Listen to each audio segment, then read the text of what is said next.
Yuk. Assalamualaikum warahmatullahi wabarakatuh.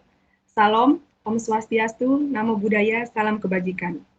Yang terhormat Ibu Lili Mufliha selaku dosen pengampu mata kuliah tata kelola pemerintahan dan teman-teman semua yang telah meluangkan waktunya untuk memperhatikan sesi presentasi pada hari ini. Senang sekali saya Oktaria Zauri Ramadan selaku moderator yang akan memandu jalannya presentasi pada hari ini. Sebelum itu, izinkan saya memperkenalkan rekan-rekan dari kelompok 4B. Ada Muhammad Richard, Rizky Herliansyah, Raffi Yonas, dan Nirmala Julianti. Presentasi pada hari ini akan membahas tentang pembatasan impor yang berdampak pada perdagangan internasional. Kepada kelompok 4B dipersilakan. Boleh, next slide. Next.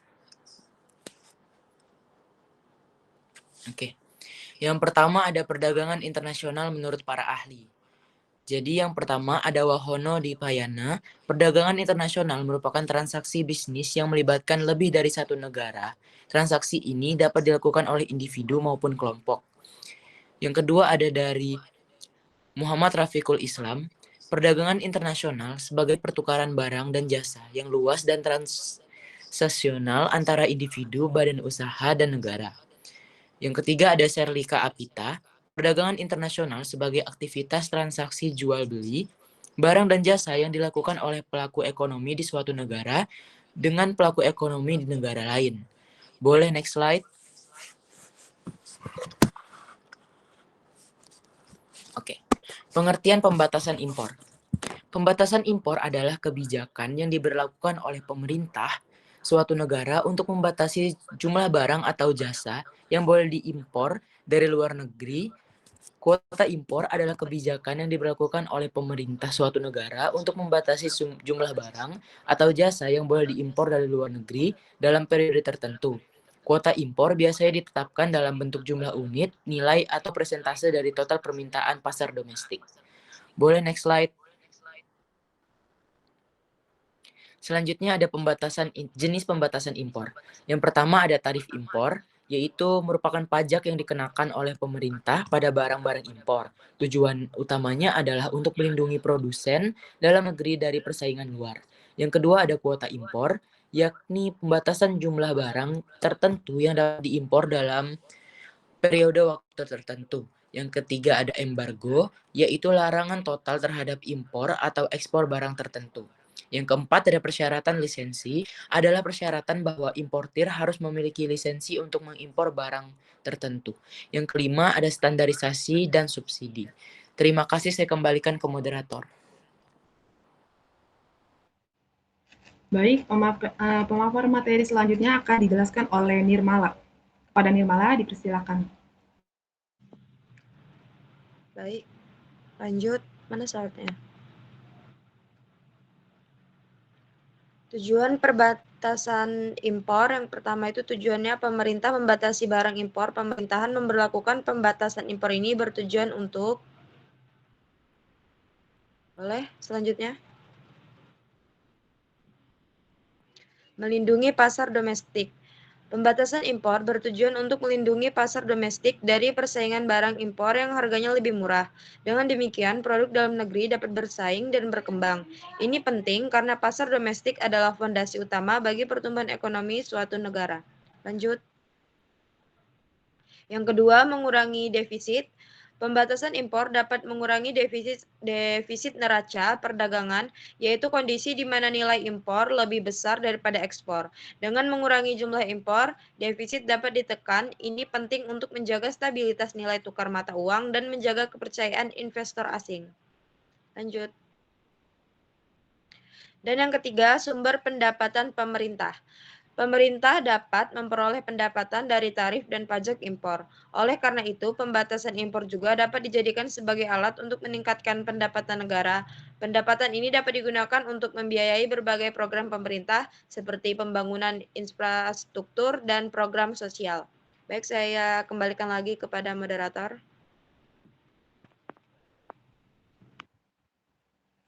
Oke, baik. Di sini selanjutnya ada materi tentang faktor-faktor pembatasan impor yang akan dijelaskan oleh Rizky Herliansyah. Pada Rizky, dipersilakan. Terima kasih sebelumnya moderator, izinkan saya memaparkan materi yang telah dirangkum oleh kelompok kami. Ada tentang faktor-faktor pembatasan impor. Pembatasan impor ini terjadi karena beberapa faktor, diantaranya ada yang pertama, jenis barang yang dibatasi. Barang konsumsi, perbatasan impor barang konsumsi dapat meningkatkan produksi dalam negeri, menciptakan lapangan pekerjaan, tetapi dapat meningkatkan harga bagi konsumen.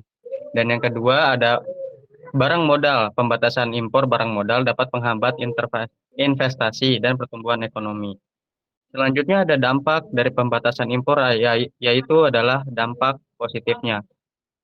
Dampak positif dari pembatasan impor yakni adalah yang A, meningkatkan produksi dalam negeri. Ketika impor dibatasi, konsumen akan lebih cenderung membeli produk ini. Hal ini dapat mendorong produksi dalam negeri dan menciptakan lapangan pekerjaan. Dan yang B, melindungi industri dalam negeri. Pembatasan impor dapat melindungi industri dalam negeri dari persaingan asing yang lebih murah. Selanjutnya, yang C ada mengurangi defisit neraca perdagangan. Jika impor dikurangi, defisit neraca perdagangan negara akan berkurang.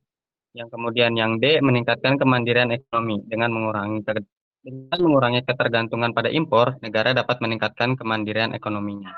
Kemudian dampak negatif dari pembatasan impor adalah meningkatkan harga dan juga mengurangi pilihan konsumen, mengurangi efisiensi, memicu perang dagang.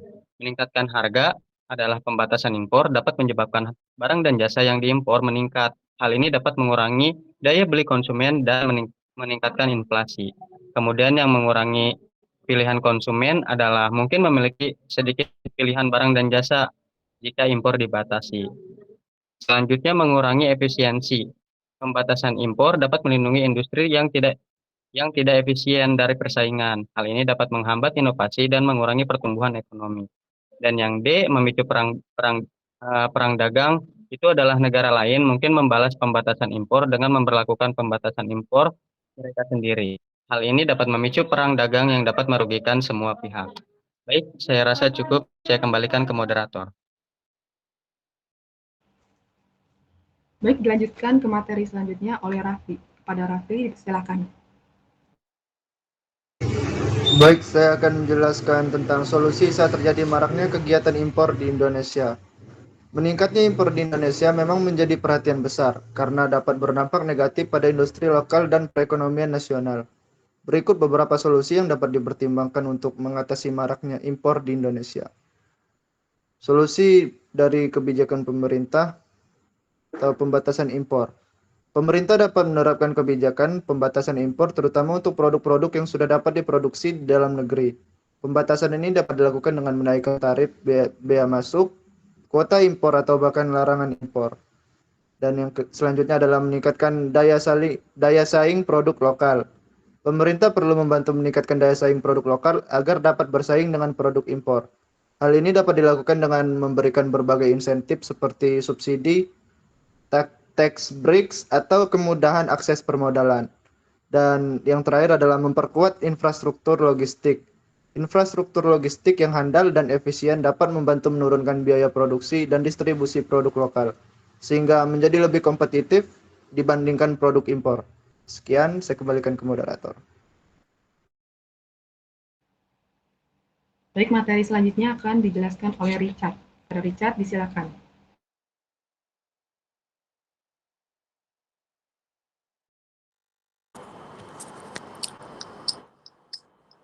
Oke, boleh. Selanjutnya ada peran dari masyarakat. Masyarakat yang pertama harus membeli produk lokal. Masyarakat perlu lebih memilih untuk membeli produk lokal daripada produk impor. Hal ini dapat membantu meningkatkan permintaan terhadap produk lokal dan mendorong pertumbuhan industri dalam negeri. Yang kedua, mencintai produk lokal. Masyarakat perlu mencintai dan bangga dengan produk lokal. Hal ini dapat dilakukan dengan mempelajari sejarah dan budaya di balik produk lokal, serta mempromosikan produk lokal kepada orang lain. Yang selanjutnya ada memberikan masukan kepada pelaku usaha. Masyarakat dapat memberikan masukan kepada pelaku usaha tentang produk lokal yang mereka inginkan. Hal ini dapat membantu pelaku usaha untuk meningkatkan kualitas dan layanan dari mereka. Next slide. Solusi untuk mengatasi impor. Yang pertama ada pengawasan dan pengawasan kepatuhan, lalu meningkatkan kesadaran dan edukasi, meningkatkan penggunaan produk dalam negeri, serta mengembangkan industri tekstil lokal.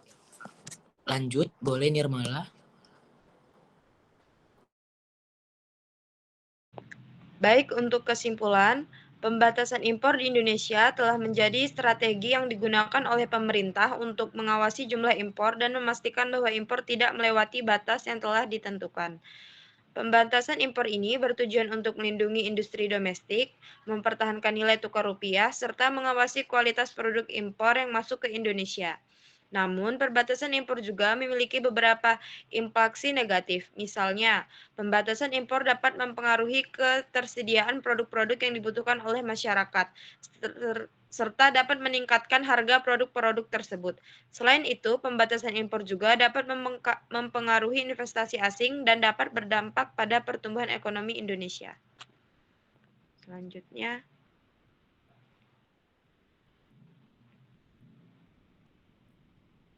baik, selanjutnya. Saya kembalikan lagi kepada moderator. Oke, tadi kita sudah mendengarkan pemaparan materi dari kelompok 4B. Sekarang saya berikan kesempatan kepada kelompok 4B untuk memberikan pertanyaan kepada audiens. Kepada kelompok 4B, silakan. Baik, terima kasih. Audiens, yang pertama ada pertanyaan terkait bagaimana pembatasan impor dapat mempengaruhi ekonomi suatu negara. Boleh yang mau jawab, boleh raise hand.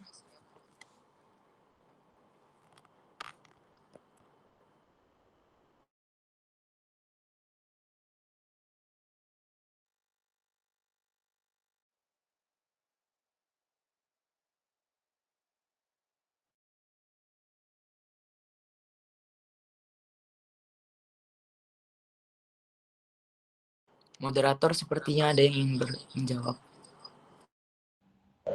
Oke, sepertinya tadi Nafila duluan. Silakan kepada Nafila untuk menjawab pertanyaan dari Richard. Oke, izin menjawab. Jadi kan tadi pertanyaannya bagaimana pembatasan impor dapat mempengaruhi ekonomi suatu negara. Nah, pembatasan impor itu bisa dapat mempengaruhi ekonomi suatu negara dengan berbagai cara. Pertama, perlindungan industri dalam negeri, yaitu melindungi industri lokal dari persaingan luar negeri yang tidak adil. Nah, yang kedua ada peningkatan harga barang, yaitu mengurangi pasokan barang impor dapat meningkatkan harga barang tersebut di pasar domestik. Nah, itu aja. Gimana, bener nggak? Bener banget Nafila, makasih banyak ya atas jawabannya. Kasih. Oke, terima kasih Nafila untuk jawabannya, bagus banget nih. Oke, lanjut ke pertanyaan selanjutnya. Silakan Richard. Oke, pertanyaan selanjutnya, apa dampak dari pembatasan impor terhadap hubungan perdagangan internasional? Boleh audiens yang mau jawab raise hand. Silakan Dwi Oriza untuk menjawab pertanyaan. Oke, dampak dari pembatasan impor terhadap hubungan perdagangan internasional itu, jawabannya pembatasan impor dapat berdampak signifikan terhadap perdagangan internasional. Dampaknya meliputi ketegangan diplomatik, karena pembatasan impor seringkali memicu ketegangan antara negara yang memberlakukan pembatasan dan negara yang terkena pembatasan. Lalu yang kedua, perang dagang, karena negara merasa dirugikan dapat membalas dengan tindakan berupa memicu perang dagang yang merugikan semua pihak. Saya kembalikan kepada moderator. Oke, bener banget Dwi Oriza. Terima kasih atas jawabannya. Moderator, boleh diambil alih. Oke, terima kasih kepada para pemateri dan presentasi hari ini. Dan terima kasih pula kepada para audiens yang telah menjawab pertanyaan pada hari ini. Oke, tidak terasa presentasi hari ini telah berakhir. Mungkin cukup sekian dari kelompok 4B dan sekian pula dari saya selaku moderator. Mohon maaf apabila ada salah kata. Kami pamit undur diri. Wassalamualaikum warahmatullahi wabarakatuh. Waalaikumsalam. Warahmatullahi wabarakatuh. Keren coy.